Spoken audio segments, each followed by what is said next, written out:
54 degrees on Melrose Mountain today. Yes, I do need a shave. I'm using a new camera, C920X, to see if I can better sync the voice with the picture, and also to give you a little bit better sound. Please give me any feedbacks you have about whether or not this has helped any with these Thought for the Days that we're putting up on YouTube.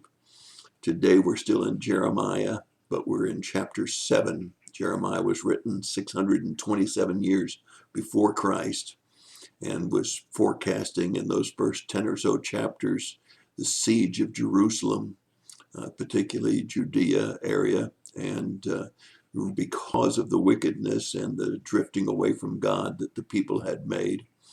And so we're looking at chapter 7, and we're going to do an overview, and I want you to look at one verse in particular, as we've been doing the last couple. And the light is shifting outside, so the light is also shifting on the screen. I don't know if you're going to be able to see that.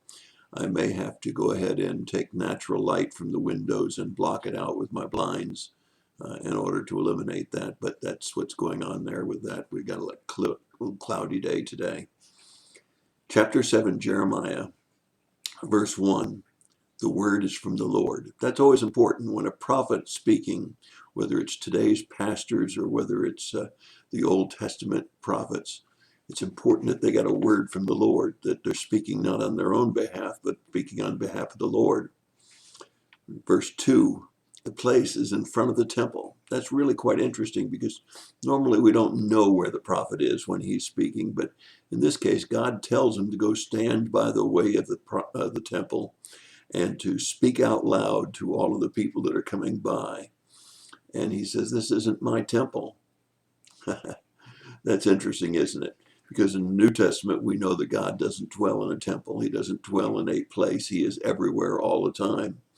But here he's making it clear to the Jews of the day, this isn't my temple anymore because you're not paying attention to what I've asked you to do. As a matter of fact, in verses 3 through 6, he says, if you do not amend your ways, if you do not amend your ways, if you don't change your ways, another way of saying it today in today's church terminology, if you do not repent and turn away from the way you're living your lives, then there's some consequences that are going to come. And he tells us very clearly, then if you will amend your ways, I will dwell in this place for you. But if you don't, I'm not going to dwell there. And he says, you're trusting in deceptive words. In other words, there are other prophets other than Jeremiah who have been giving words which are not true. They've been saying everything is great. They can continue to worship Baal. They can continue to violate God's commandments, and everything's going to be fine. There'll be peace and tranquility. It's what the people wanted to hear, so they accepted it very widely. He says the temple has become a den of thieves or robbers. And that's exactly what Jesus said when he went through and saw the money changers, the animal salespeople, and all of the things that were going on in the temple courtyard. He recognized that the temple had become stained with the world.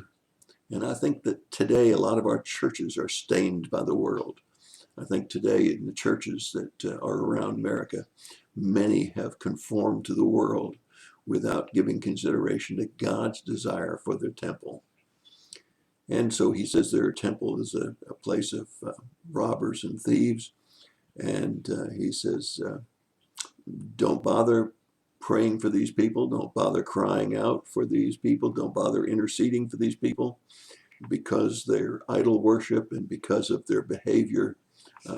There's no point. They won't listen to me anyway, so there's no point in making those intercessions on behalf of the people.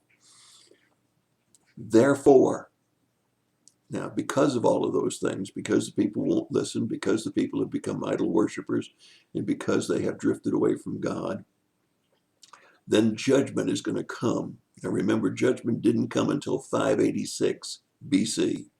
So this is many years before the siege of Jerusalem, but historically we know for a fact that Jerusalem was sieged by the Babylonians, that people were taken into captivity, that the walls were torn down, that the doors were burned, and that many people were slaughtered during that time of invasion, during that siege. So we had a therefore. I'm going to skip over verse 23 because I want to show it to you and want to read it to you because I think it's so appropriate, not only for the day of Jeremiah, but also for us today in America. Verse 24, if not, there's going to be some consequences. Verse 30, you've done evil, you've been involved in idol worship, you've drifted from my standards and my values. And to verse 32, we have another therefore. Judgment will take the joy from the land. That's a sad scenario, isn't it? Because of your behavior, God is going to take the joy from the land. Can you see a possible application for today in those words? And then finally, it tells us very clearly there's going to be that time of judgment.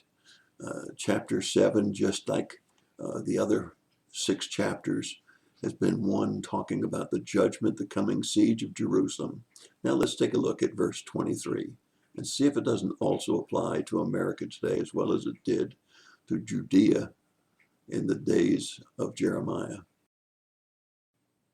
But this is what I commanded them, saying, obey my voice, and I will be your God, and you will be my people, and you will walk in all of the way which I commanded you, that it may be well with you. God is a good God. He doesn't want to punish his people. His people bring it upon themselves. They did during the days of Jeremiah, and they do today as well. We don't treat each other with respect. We don't have social justice. The system is set up unfairly for the poor. Is there any doubt that we deserve what we're getting? Is there not a reason for us to repent as well as they should have during the days of Jeremiah? In 586, there was a siege of Judea. The temple was destroyed. People were slaughtered. It's a historical fact. And listen to verse 23 again, what God said. God said, if you'll just obey my ways, I'll be your God and you can be my people. Then walk in my ways. And that's my thought for the day. God bless you and have a great day.